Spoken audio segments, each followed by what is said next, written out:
원장님.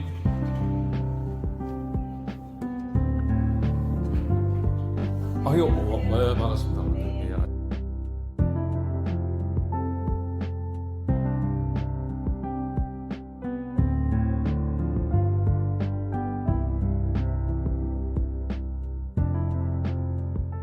일반인들 경우입니다. 예. 예. 이제 보통 우리가 이제 만성 콩팥병이라 하면 콩팥 기능이 3개월 이상 이제 저하되어 있거나 뭐 단백뇨 같은 신장 손상 징후가 3개월 이상 지속되는 경우를 말하게 되는데, 대부분 이제 초기에 아주 이제 경미한 경우에는 자각 증상을 못 느끼고 그대로 지내시는 경우가 대부분이고요. 이제 상당히 좀 진행된 이후에 발견되는 경우가 많습니다. 그래서 이제 병원을 방문을 하셨을 때는 이미 많이 진행된 단계로 오셔서 이제 회복이 좀 어려우신 상태로 오시는 경우도 상당히 많은 수가 있고요. 그래서 이제 뭐 투석 환자들뿐만 아니라 일반 이제 환자분들도 평소에 이제 어떤 콩팥 손상을 의심할 수 있는 증상들이 있으면 빨리 병원에 가셔서 검진이나 검사를 받으시고 조기에 진료를 받아보시는 것이 안전할 것이고요.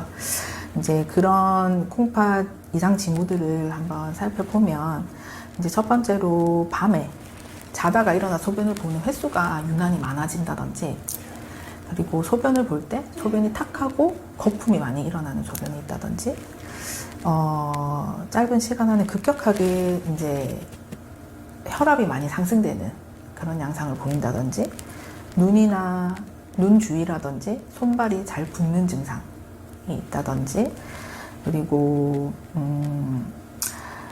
식욕이 떨어진다든지, 피로감이 많이 쌓인다든지, 그런 증상들, 그리고 또 몸 전체가 가려움증이 유난히 많아진다든지, 이제 그런 증상들이 이제 신장 기능 저하를 의심해 볼 수 있는 증상이라고 볼 수 있겠고, 사실 이런 증상들은 이제 구분하기 어렵거나 굉장히 환자분들이 주관적으로 느낄 수 있는 증상일 수도 있기 때문에 사실은 의심을 해볼 수 있는 징후들일 뿐이고요. 제일 정확한 것은 사실은 우리가 검사를 통해서 확실하게 확인을 하는 게 제일 중요하긴 합니다. 그래서 우리가 이제 2년마다 하는 국가검진 항목 안에 단백뇨라든지 혈중의 콩팥 수치를 볼 수 있는 크레아티닌 수치 같은 것들이 있기 때문에 그런 국가 검진 같은 것을 빠지지 않고 주기적으로 확인하셔가지고 그 몸의 상태를 보시는 게 사실은 제일 중요하고 제일 권장드리고 싶은 방법입니다. 네. 아, 예, 그렇지.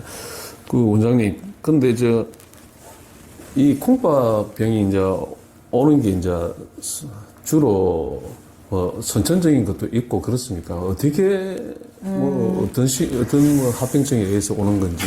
만성 콩팥병은 사실은 이제 우리가 통계적으로 보았을 때 당뇨와 고혈압이 가장 큰 비중을 차지하고 있습니다. 그로 인한 합병증으로 만성 콩팥병이 오는 경우의 비중이 많고요. 그 다음 순서가 사구체 신염입니다.